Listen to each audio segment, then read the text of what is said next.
शुरुआत, आचार और दुराचार, ये हमारी आज की आध्यात्मिक चर्चा का विषय है। आचार और दुराचार। मानव जीवन में आचार की बड़ी आवश्यकता है। आचार से पतित तो मनुष्य नहीं, पशु से भी गया गुजरा है। मनुष्य कहलाने का अधिकारी तो वही है जो आचार और विचार से संपन्न है। मन में राग द्वेष आदि का ना रहना ही सच्चा आचार है। बाहर की पवित्रता भी तो भीतर यानी अंतःकरण की शुद्धि को बढ़ाने के लिए ही है। आचार मनुष्य को घृणा नहीं सिखाता, अंतःकरण के विकारों यानी दोषों के नाश हो जाने का नाम ही शुद्धि या शुचिता है। तो दोषों का त्याग करना कठिन नहीं, अपने को पवित्र और दूसरों को अपवित्र मानकर अभिमान करना आचार नहीं किंतु विकट दुराचार। वस्तुतः शरीर और मन दोनों को समान रूप से पवित्र बनाने का नाम आचार है। रिश्ते संबंध दो तरह के होते हैं। एक तो वे जो हम स्वयं बनाते हैं या चुनते हैं, जैसे हम अपने दोस्त या मित्र चुनते हैं, अपने प्रेमी या प्रेयसी चुनते हैं। तो अपने जीवन साथी का चुनाव करके उसे अपने पति या पत्नी बनाते हैं इत्यादि। दूसरे वे रिश्ते जो संबंध हैं, जो हम बनाते या चुनते नहीं, वे हमें दिए जाते हैं, वे हमें मिले होते हैं। जैसे हम अपने माता पिता को चुनते नहीं, वे हमें दिए जाते हैं। फिर से जुड़े हुए सारे संबंधी जैसे दादा दादी, नाना नानी, भाई बहन, चाचा चाची, बुआ फूफा, मौसा मौसी इत्यादि स्वतः ही हमारे भी संबंधी हो जाते हैं। तो जीवन का ध्येय यह होना चाहिए कि जीवन को अधिक से अधिक असत्य से सत्य की ओर, अंधेरे से प्रकाश की ओर ले जाएं और मृत्यु से अमृत्यु की ओर। कैसे? हम जीते तो कई बार ऐसा लगता है कि हमारी रोज रोज मृत्यु होती है, मरने का दिल करता है। कई लोग ऐसे होते हैं जिन्हें जीना दुश्वार हो जाता है। उन लोगों के लिए भी ये संदेश है कि वो लोग भी मृत्यु से अमृत्यु की तरफ बढ़े।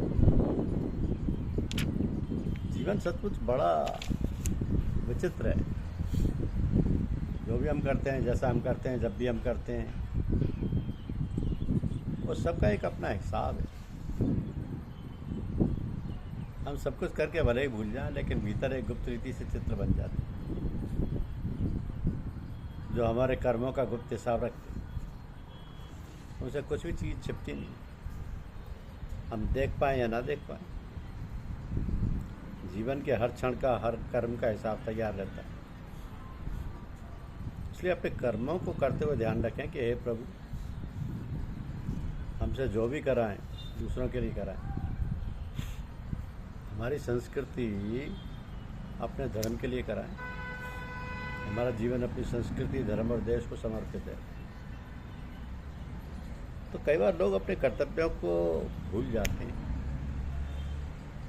क्योंकि वातावरण ऐसा होता है। लेकिन जो लोग आश्रम में रहते हैं और जो लोग बाहर से थोड़े दिनों के लिए आश्रम में आते हैं, उन लोगों को बहुत बड़ी जिम्मेदारी हो जाती है। वे लोग आश्रम के वातावरण को दूषित ना करें, क्योंकि जो लोग भौतिक संपत्ति के वातावरण में से पवित्र वातावरण में आते हैं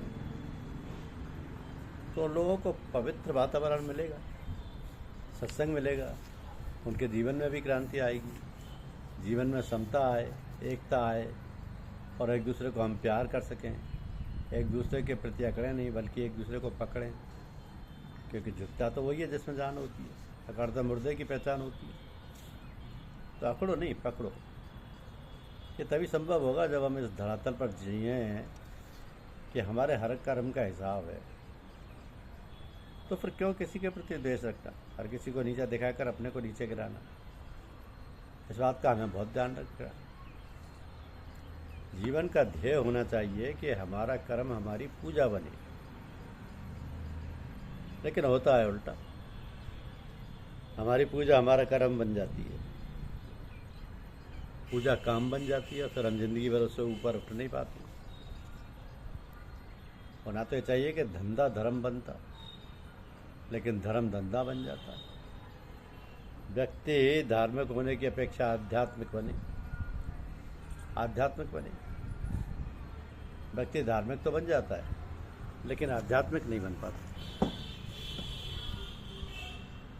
कर्मकांड करने से हम धार्मिक बन सकते हैं। धर्म के कुछ बाह्य आचरणों को लेकर भी हम धार्मिक बन सकते हैं। धर्म के कुछ बाह्य आचरणों को लेकर भी हम धार्मिक बन सकते हैं, लेकिन धर्म के जो भीतरी स्वभाव है धर्म का, आचार और विचार, उसमें आचार व्यक्ति को धार्मिक बनाता है और विचार व्यक्ति को आध्यात्मिक। और केवल हम बाहर से ही धार्मिक बने रहें, भीतर से आध्यात्मिक ना बने, तो आप देखेंगे कि आपको थोड़ी थोड़ी बातों में उद्वेग होगा, क्योंकि भीतर से व्यक्ति पका नहीं है, परिपुष्ट नहीं है। छोटी छोटी बातें उद्वेग भर देती हैं। किसी ने कुछ कहा या कोई हमसे ज़्यादा आगे निकल गया तो हमें कष्ट होता है। जब व्यक्ति को जीवन में समस्या और कठिनाइयों से जूझना पड़ता है, उस समय उसकी कड़ी परीक्षा होती है। यदि उस समय हम परेशान नहीं होते हैं तो समझना कि आप आगे बढ़ रहे हैं। उस समय परमात्मा पर विश्वास रखना कि परमात्मा जो करते हैं वही अच्छा है, वो अच्छा ही करते हैं। जो मेरे जीवन में हो रहा है वो मेरे प्रारब्ध का ही फल है। यदि हम सचमुच परमात्मा पर विश्वास करते हैं तो हमारे जीवन में हानि का लाभ, जय और पराजय कठिन जरूर है, लेकिन असंभव नहीं। हमारे सामने में महापुरुष हैं जिन्होंने ऐसा जीवन जिया है। उनके कदमों पर चलकर हम भी वैसे बन सकते हैं। तो हमारे कितने ही ग्रंथ ऐसे महापुरुषों के जीवन चरित्र से भरे। भगवान श्री राम जब बन गए, ये सुनकर भरत जी बहुत विलाप करते। इस समय वशिष्ठ ऋषि कहते हैं कि सुनो भरत भाभी प्रवर, बिलख कहेउ मुनिनाथ, हानि लाभ जीवन मरण, जस अपजस विधि हाथ।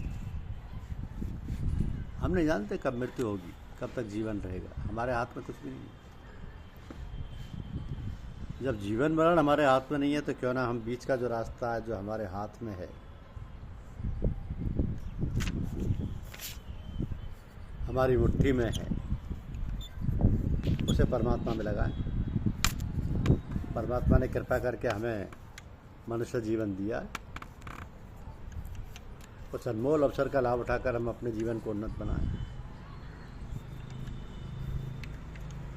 परीक्षा की घड़ी तब आती है जब हमें हानि हो, पराजय हो, लाभ में, जय में व्यक्ति फूला नहीं समाता, और हानि में व्यक्ति इतना दुखी होता है कि अपने आप को भूल जाता है, इतना पीड़ित होता है कि परमात्मा को भूल जाता है, संसार को भूल जाता है। अच्छी बातें बार बार सुने, 100 बार सुने, क्योंकि व्यक्ति का मन बहुत कमजोर है, बार बार छोटी छोटी चीज़ों की ओर जाता है, फंसता है, फिर दुखी होता है। उन सब से अपने आप को ऊपर उठाकर जीवन को जीने का प्रयास करें।